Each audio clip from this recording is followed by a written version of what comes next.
और 50 दिन के जंग के बाद सामने आया रूस का नया प्लान। डीपीआर को रूस में शामिल करने का दावा। डीपीआर के नेता ने रूस में शामिल करने का दावा किया। मॉस्को ने डीपीआर को रूस में शामिल करने के मुद्दे पर काम शुरू किया। पुतिन ने पहले डीपीआर को स्वतंत्र क्षेत्र घोषित किया था।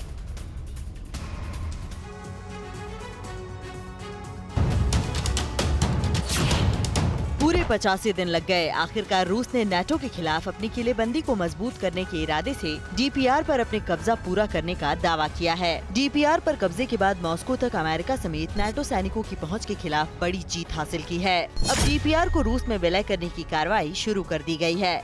आपको याद होगा कि युद्ध की शुरुआत से पहले पुतिन ने डीपीआर को स्वतंत्र क्षेत्र घोषित किया था, लेकिन कुछ दिनों बाद घटनाक्रम बदले और यूक्रेन के नाटो में शामिल होने की कोशिशों के बाद बारूदी जंग शुरू हो गई थी। बहरहाल डीपीआर पर कब्जे का दावा अज़ोवस्टल स्टील प्लांट पर जीत के बगैर अधूरा था, जहां अब बंकरों से बारूदी वॉर थम गए हैं। हालात बदले हैं।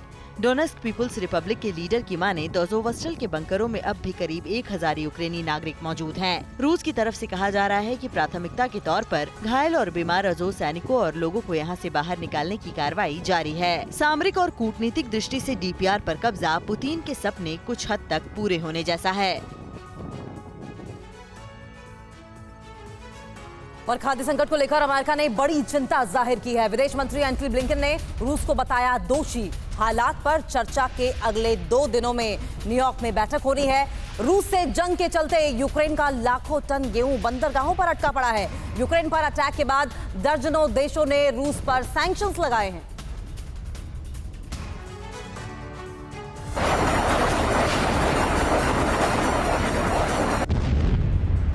रूस यूक्रेन युद्ध के बीच खाद्य सुरक्षा को लेकर अमेरिका ने बड़ी चिंता जाहिर की है।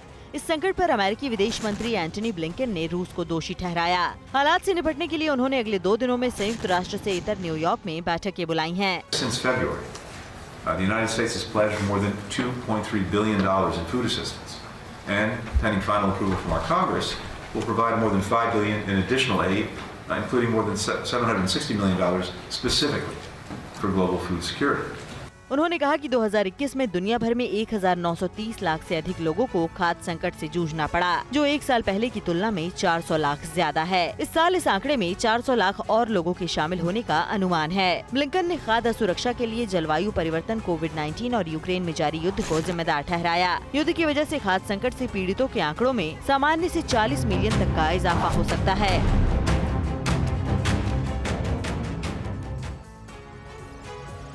परवाह देश की, सोमवार से शुक्रवार रात 10 बजे TV9 भारतवर्ष पर।